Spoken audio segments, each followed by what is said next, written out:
مسلمان کو اللہ نے ایک بہت بڑی نعمت عطا کی ہے، اور وہ نعمت ہے اپنا سجدہ۔ یہ جو سجدہ ہے، اس میں اللہ نے بہت ساری بیماریوں کو ختم کرنے کے راز رکھے ہیں۔ بہت ساری بیماریاں دور ہو جاتی ہیں سجدے کو طول دینے سے۔ اب میں آپ کو دو تین باتیں بتاتا ہوں، بڑے کام کی ہیں۔ اس پہ کہنے کے لیے میرے پاس بہت کچھ ہے میرے پاس، لیکن میں آپ کو صرف دو یا تین راز بتاتا ہوں۔ دیکھیے، اگر کسی کو گیسٹرک پرابلم ہے، کسی کا جگر صحیح کام نہیں کر رہا ہے، یا اگر کسی کو شدید قبض ہے، شدید قبض ہے، اور اگر کسی کو ڈپریشن ہے، شدید ترین ڈپریشن میں بہت سارے مریض چلے جاتے ہیں اور کوئی بھی دوا ان کی ڈپریشن کو دور نہیں کرتی۔ میری بات کو یاد رکھیں، آپ دن بھر صوفے پہ بیٹھے ہیں، بیڈ پہ لیٹے ہیں، چلیں پھریں، لیکن یہ واحد ایک اللہ کا تحفہ ہے سجدہ۔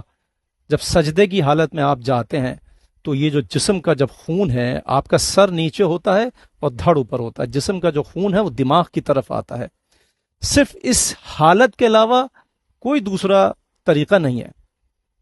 تو آپ دیکھیں کہ جب دماغ کی طرف آپ کا خون آتا ہے تو باریک باریک جو شریانیں ہوتی ہیں ان کو خون مہیا ہوتا ہے، ان کو خون ملتا ہے، ان کو طاقت ملتی ہے، جس سے کہ آپ کی ڈپریشن دور ہوتی ہے، آپ کے بھولنے کی عادت جسے نسیان کہتے ہیں وہ دور ہوتی ہے۔ اور جب آپ حالت سجدہ میں ہوتے ہیں اور جب سجدے کو طول دیتے ہیں تو یہ پیٹ کی جو دونوں تھائز ہیں، آپ کی پیٹ کی جو آپ کی حالت ہے، وہ دونوں تھائز اس سے پریس ہوتی ہیں۔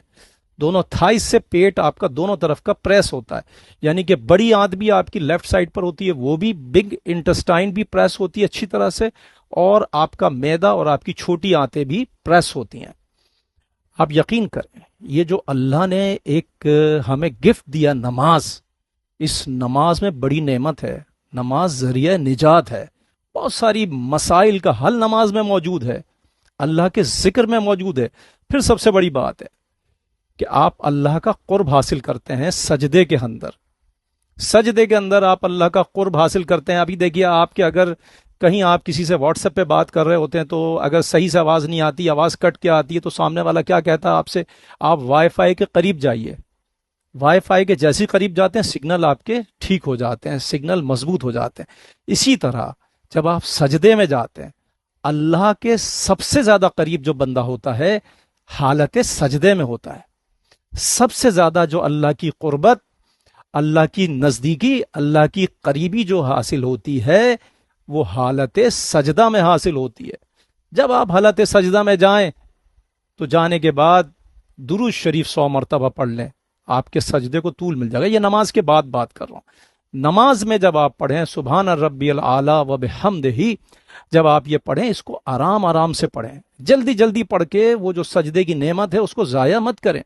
آرام آرام سے پڑھیں، آرام آرام سے اٹھیں اور پھر دوبارہ سجدہ کریں۔ آپ یہ دیکھیں کہ اگر آپ نماز کے بعد ایک درود شریف کی تسبیح حالت سجدہ میں پڑھتے ہیں تو میں یقین سے کہہ سکتا ہوں، میں نے بہت سارے مریضوں کو یہ بات بتائی ہے، اور ان کی ڈپریشن کے مریضوں کی ڈپریشن دور ہوئی ہے، جن کے بدہضمی کے مسائل تھے معدے کے، ان کی بدہضمی دور ہوئی ہے، جن کے جگر کے مسائل تھے، جگر میں گرمی ہے اور ان کے جگر میں گرمی کی وجہ سے کھانا ہضم نہیں ہوتا، بدہضمی ہو جاتی ہے، یا جن کو گیسٹرک پرابلم ہے، یا جن کو قبض کی پرابلم ہے، آپ یقین کریں بہت سارے امراض صرف اس سجدے سے لوگوں کے حل کیے میں نے۔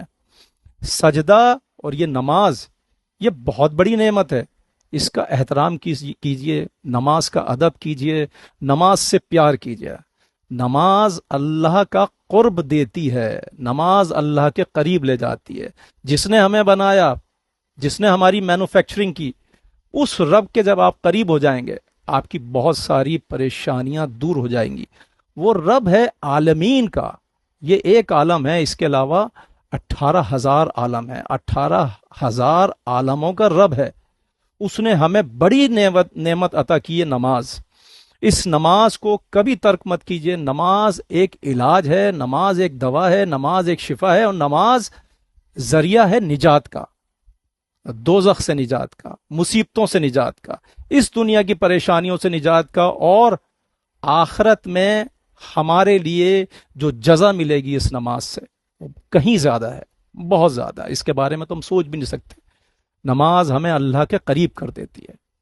اس کو فالو کیجئے، اس کو شیئر کیجئے ان لوگوں کے لیے جو نماز نہیں پڑھتے ہیں. اگر آپ کی ویڈیو کو شیئر کرنے سے اگر کچھ لوگ نماز پڑھنے لگے اور ان کے مسائل دور ہو جائیں، جب آپ نماز پڑھیں گے آپ خود سمجھیں گے کہ اس میں اللہ نے کتنی شفا رکھی ہے، اس میں اللہ نے ہمارے لیے کتنی بقا رکھی ہے، اس میں اللہ نے کتنی حیات رکھی ہمارے لیے. مجھ کو اپنی دعاؤں میں یاد رکھیے. آپ مجھ کو اپنی دعاؤں میں یاد رکھیں گے تو میں بھی آپ کو یقیناً اپنی دعاؤں میں ضرور یاد رکھوں گا. والسلام.